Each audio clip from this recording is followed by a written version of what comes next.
नमस्कार किसान भाइयों, स्वागत है एक बार फिर से हमारे SK Indian farmer YouTube channel में। आज के हम इस वीडियो में बताएंगे धान की फसल में बाली निकलने के बाद में कौन सी 3 गलतियां हमें किसान भाइयों नहीं करना है। इस समय हमारे कुछ किसान भाइयों के खेत में धान की फसल में बालियां निकल चुकी हैं, तो कुछ किसान भाइयों के धान में बालियां इस समय निकल रही हैं। क्या आपके भी किसान भाइयों धान की फसल में 100% बालियां निकल आई हैं, तो धान में बालियों का भराव हो रहा है। यदि हम इस अवस्था पर फसल आपकी पहुंच चुकी है किसान भाइयों, तो ये 3 गलतियां भूलकर भी ना करें। किसान भाइयों, यदि आप इस अवस्था पर धान की फसल में ये 3 गलतियां करते हैं, तो जो आपके धान की फसल की पैदावार होगी वह 15% से लेकर 20% तक घट सकती है। तो किसान भाइयों, वह कौन सी 3 गलती हैं धान की फसल में बाली निकलते समय नहीं करना है। जो 3 गलती नहीं करना है, ये जानने के लिए किसान भाइयों वीडियो को पूरा ज़रूर देखें। साथ ही अगर हमारे वीडियो को पहली बार देख रहे हैं तो चैनल को लाइक सब्सक्राइब ज़रूर कर दें। किसान भाइयों, जब हमारे धान की फसल में बालियां निकल आती हैं, कुछ किसान भाई 3 गलतियां 70% करते हैं, जिसके कारण उनके धान की जो पैदावार है 3 कुंटल से 4 कुंटल तक घट जाती है। नंबर 1 पर हमें कौन सी गलती नहीं करना है, वह खेत में नमी पर्याप्त रखें। जब किसान भाइयों धान की फसल में बालियां निकल आती हैं, कुछ किसान भाई हमारे ऐसे होते हैं लगभग 70% अपनी धान की फसल में सिंचाई करना बंद कर देते हैं। लेकिन यह गलती भूलकर भी ना करें, क्योंकि किसान भाइयों धान की फसल में बालियां निकलने के बाद में हमारे धान के पौधे को हल्के हल्के सिंचाई की आवश्यकता होती है।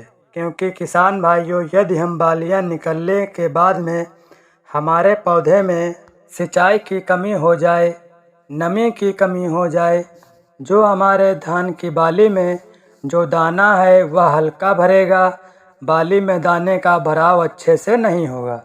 तो आपको किसान भाइयों, जब धान की फसल में बालियां निकल रही हैं, तो आपको सिंचाई हल्की हल्की निरंतर करते रहना है। अब आपको किसान भाइयों सिंचाई कब नहीं करना है, यदि आपके धान की फसल पकने की कगार पर लगभग 15 दिन पहले सिंचाई आपको करना बंद कर देना है। नंबर 2 पर आपको कौन सी गलती नहीं करना है, वह ही खाद व दवाई का स्प्रे करना। बहुत सारे किसान भाई ऐसे होते हैं जिनको ऐसा लगता है कि शुरुआती अवस्था से लेकर सारी मेहनत करी गई है, सारे दवाई खाद का स्प्रे किया गया है, कई सारे खाद व उर्वरक का प्रयोग किया गया है, लेकिन अब बालियां निकल चुकी हैं। अब हमारे धान के पौधे को किसी भी प्रकार के खाद उर्वरक दवा के स्प्रे की ज़रूरत नहीं है। लेकिन ऐसा बिल्कुल भी नहीं है किसान भाइयों।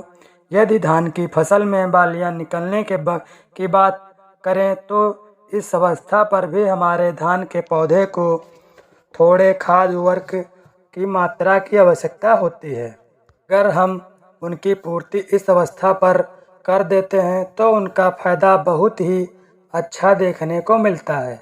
मात्र उन खाद का प्रयोग करने के बाद में किसान भाई साथियों, हमारे धान की जो पैदावार है इस अवस्था पर भी 15% से लेकर 20% तक बढ़ सकती है। इस अवस्था पर जिस उर्वरक स्प्रे करना है पोटाश, यदि हम धान की फसल में बालियां निकलने के बाद में पोटाश डाल देते हैं तो हमें बहुत सारे इसके फायदे देखने को मिलते हैं। हम किसान भाइयों इस समय NPK 0050 का स्प्रे अपने धान की फसल में बाली निकलने के बाद में कर सकते हैं। इसकी मात्रा किसान भाइयों 1 एकड़ में 1 kg से लेकर 1.5 kg तक डाल सकते हैं। इसका स्प्रे करने के बाद में बहुत सारे फायदे देखने को मिलेंगे, जैसे कि किसान भाइयों बालियों में दाने का भराव 100% होगा, बाली मोटी व लंबी आएंगी, एक भी बाली खाली नहीं जाएगी। साथ ही जो दाने का क्वालिटी होगा वह बढ़िया होगी, जिससे आपकी पैदावार अधिक होगी। इसलिए आप इस स्प्रे का ज़रूर करें। नंबर 3 पर जो आपको गलती भूलकर भी नहीं करना है वह है रोगों से बचाव करना।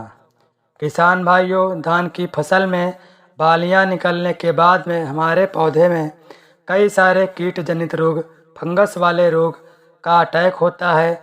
सबसे ज़रूरी बात, इस अवस्था पर फसल की देखभाल अच्छी प्रकार से करें। लगातार अपनी फसल की निरीक्षण करते रहना चाहिए। क्यों कोई कीट जनित रोग या फंगस वाले रोग आपके धान की फसल में लगा है तो आपको शुरू में ही इस दवा का स्प्रे करके समाप्त कर देना चाहिए। किसान भाइयों, हमारे धान की फसल में बालियां निकलने के बाद में पत्ता लपेटक, सुंडी, इल्ली, कीड़ा, कई अन्य सारे रोग कीट लग जाते हैं। इन सारे रोगों से बचाव के लिए अच्छे कीटनाशक का दवा का स्प्रे करना है। अगर आपको धान की फसल में तना लपेटक, कीड़ा, इल्ली, टिड्डी, गोप की सुंडी, कई अन्य सारे कीट जनित वाले रोग, तो आपको अल्फा प्लस दवा का स्प्रे करना है। इसका स्प्रे आपको 1 एकड़ में 250 ml लेना है।